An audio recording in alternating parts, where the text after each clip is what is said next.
Welcome back. I am your host, Elle. Let's unlock the box.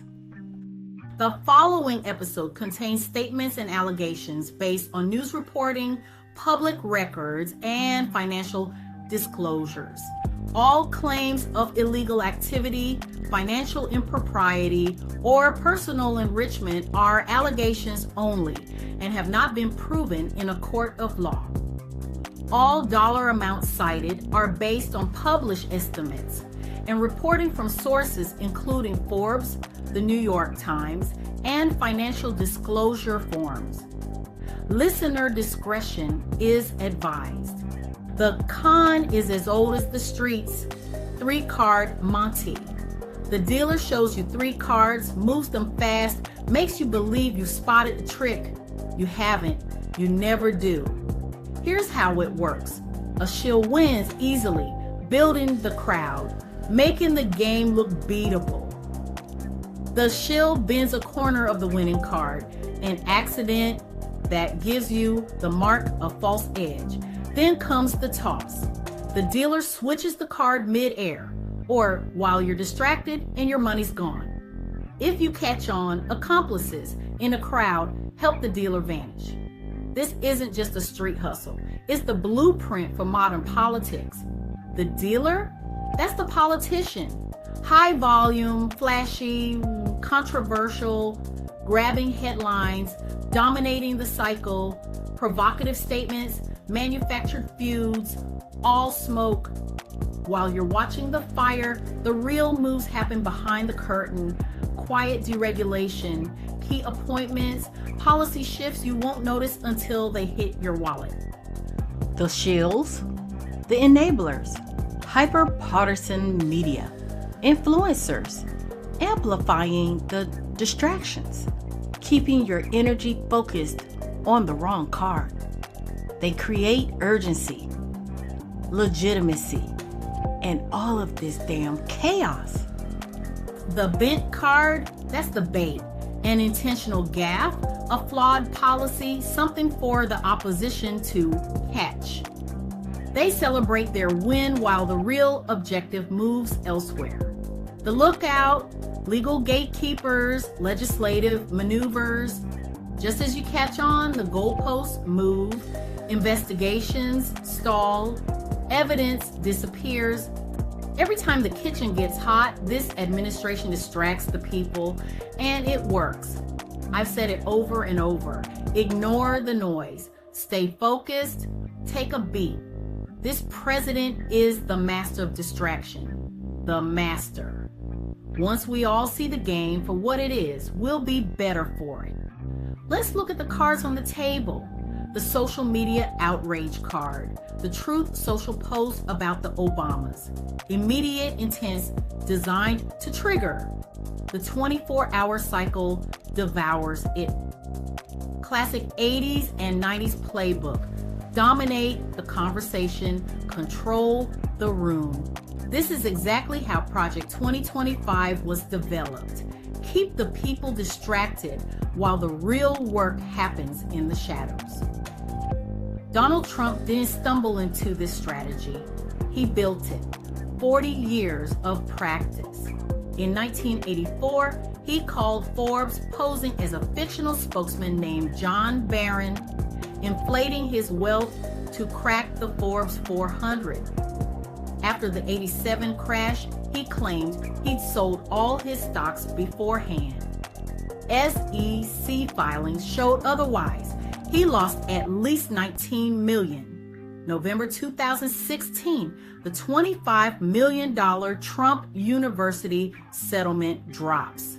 Immediately, a Twitter war with the cast of Hamilton. The news cycle pivots. Classic, July 2019, Epstein's charges dominate. Mueller's testimony looms. Trump tells 4 minority congresswomen to go back to their countries. The cycle shifts. 2025, demands grow for Epstein file transparency. Trump floods the zone with conspiracy theories, fake news labels. The conversation moves. First week of the second term, 37 executive orders. 4 in the first term's first week. Overwhelm the system. Abolish DEI.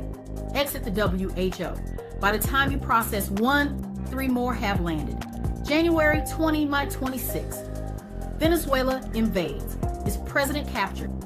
Headlines explode. Now ask yourself, what vanished?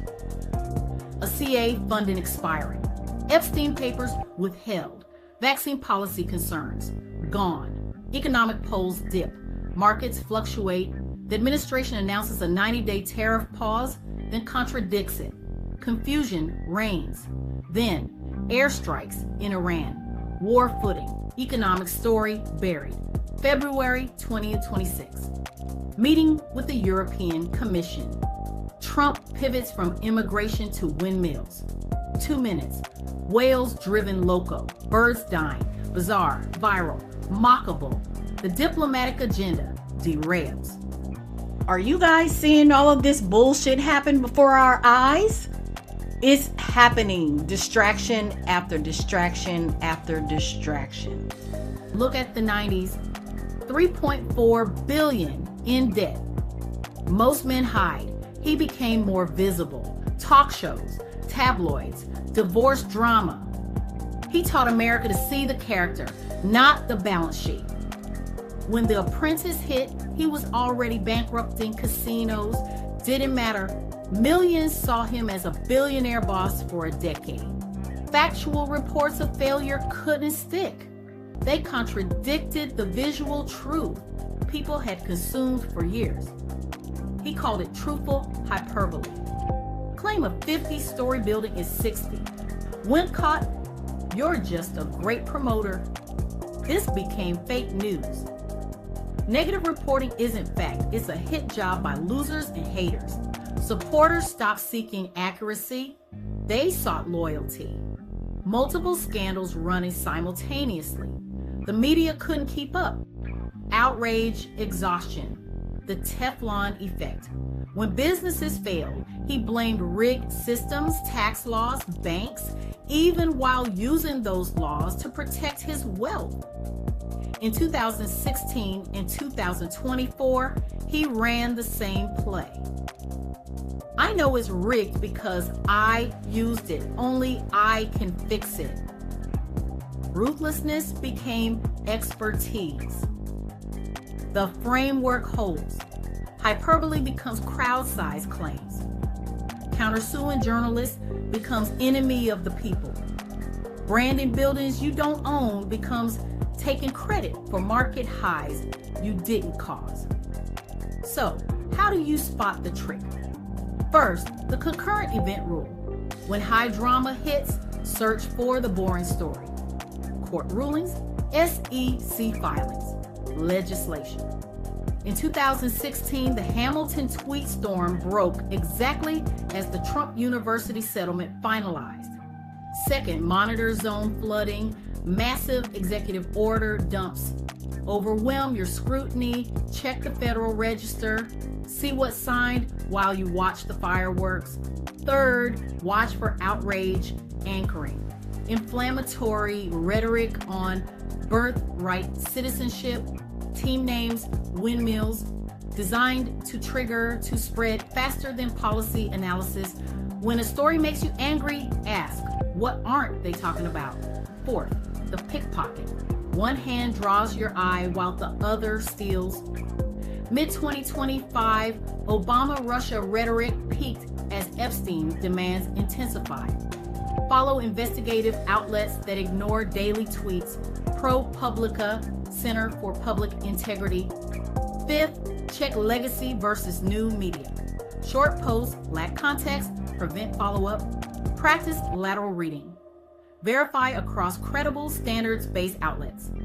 That sleight of hand, flooding the zone, means 3 or 4 major policy shifts land while you process one firework. February 2026. The windmill rant goes viral. Whales going loco. Internet mockery. Meanwhile, 5 multi-billion-dollar offshore wind projects halted. Vineyard Wind, Revolution Wind, Sunrise, Empire, Coastal Virginia. Radar interference, though nearly complete. Doge, led by Elon Musk, dismantles agencies.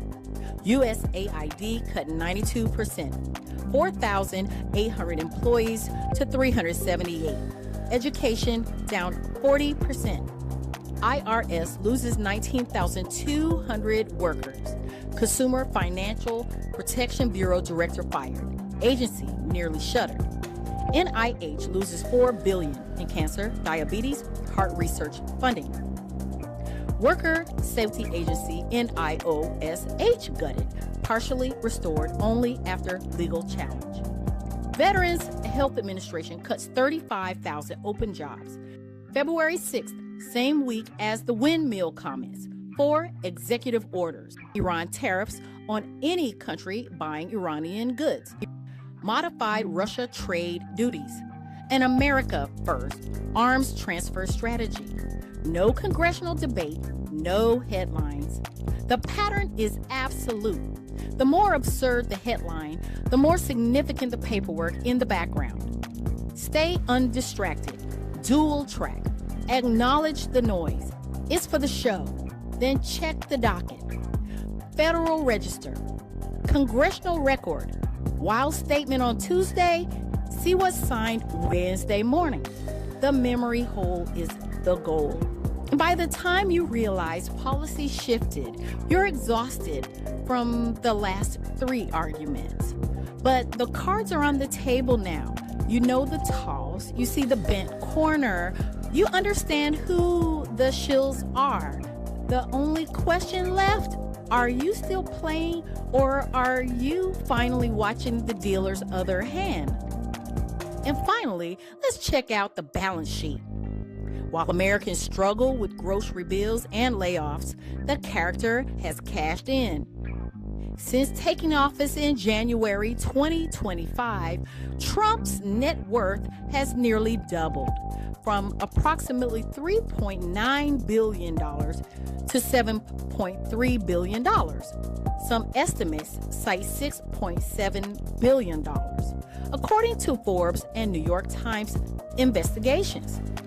That's a gain of roughly $3.4 billion in 1 year. A single year increase that approaches and by some measures exceeds the combined net worth of all 44 previous U.S. presidents, adjusted for inflation. The money flows through 3 main channels, all operating in plain sight. First, the crypto schemes.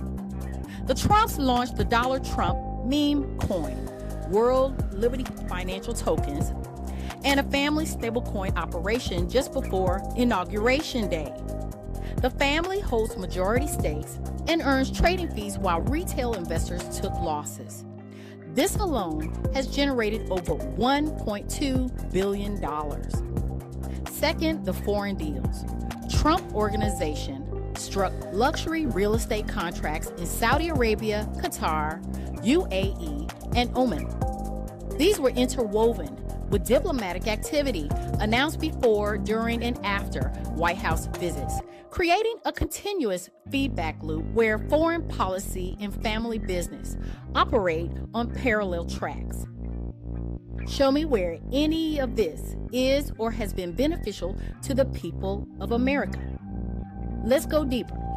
There are documented licensing fees, which include $21.9 million from DAR Global in 2024, $6 million plus from the Oman deal, and $15.9 million from Trump Tower Jeddah. Newer deals continue with $7 billion announced in Saudi projects for January 2026. Third, the gifts and media plays. A $400 million Qatar jet gift to the U.S. government that eventually transfers to Trump's presidential library, a vehicle presidents can personally benefit from. The people keep asking, was this quid pro quo? The $400 million Qatar jet is not a simple gift. It's a transaction with clear reciprocal elements that blur the line between diplomacy and personal enrichment. Whether it constitutes illegal quid pro quo depends on timing, intent, and whether Congress consents. But the pattern is unmistakable. what actually happened, the Trump administration approached Qatar about acquiring a Boeing 747, not the other way around.